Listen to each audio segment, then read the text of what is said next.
To tonight's Original Now with in-depth reporting on a topic we've been watching. Did you know that today marks 3 years since the first confirmed COVID death in this country?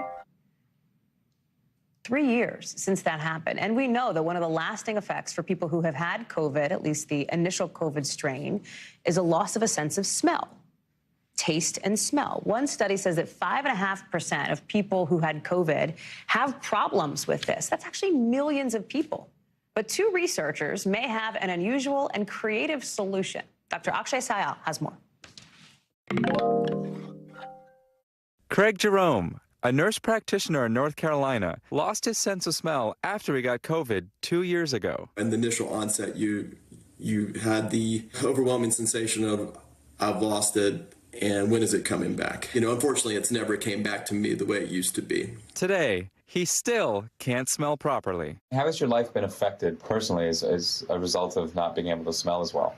I think just looking at it and going, what did I enjoy and what do I miss? I think it's a grief moment in a sense that, you go through it and you long to be the way you were. Jerome is one of more than 15 million estimated adults worldwide suffering from long-term loss of smell due to COVID, according to research published by medical journal The BMJ last July. But two scientists at the Virginia Commonwealth University School of Medicine might have a solution. They're developing a bionic nose. The whole idea is that for individuals who have lost their sense of smell, if you can bypass the damaged area of the system, you can restore the sense of smell. Dr. Richard Costanza and Dr. Daniel Coelho are developing the new medical technology. Here's how it works. A small sensor that can detect smells is placed on something like a pair of glasses. That sensor would then send signals to a chip implanted in the brain. The chip then stimulates parts of the brain that process smells. Series of sensors that detect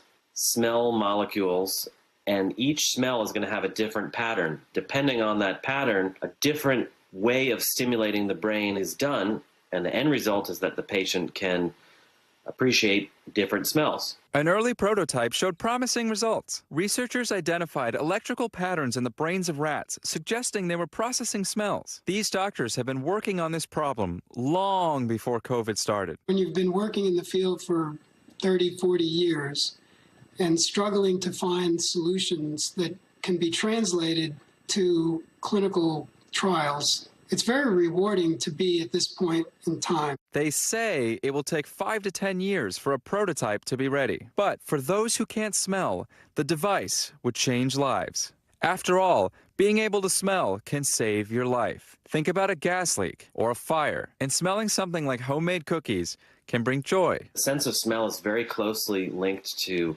memory, to mood, to cognition. More than almost any other sense, you can smell something and instantly be transported back 40 years to a memory that you hadn't thought about. And for Jerome, even the simplest joys of life, without smell, have lost their luster. And you hug someone that you love and you haven't been around in a while, and you can't get that full experience of, wrapping your arms around them and smelling that essence that they have, and it's theirs to their own degree. You just can't get that like you used to. So that embrace and that reminder is not there. For those who've lost their sense of smell, the bionic nose can't come soon enough. It is so interesting to look at, Dr. Syal, and it's so interesting that it is a bionic nose in the sort of technical sense of it. It's not a prosthetic device, if you will. You talked about the timeline, that it could take up to a decade. There are people who want it now, right? I mean, there are people who still do not have their sense of smell after COVID who would love to see something like this much, much sooner. Yeah, the good news is most people who lose their sense of smell from COVID actually get it back within 2 years. I myself lost my sense of smell when I had it, and I was putting on soap in the shower and I couldn't even smell it. But I don't want to trivialize this. I think when we talk about losing the sense of smell, people may think it's not that big of a deal, but it really can affect your emotional well-being. Dr. Akshay Syal, thank you so much. You're totally right. You're totally right. One of these issues is that people often think that it's not a big thing, but in reality, it does affect how they experience, for example, food or the environment or the area around them. Thank you so much. Thanks for watching our YouTube channel. Follow today's top stories and breaking news by downloading the NBC News app.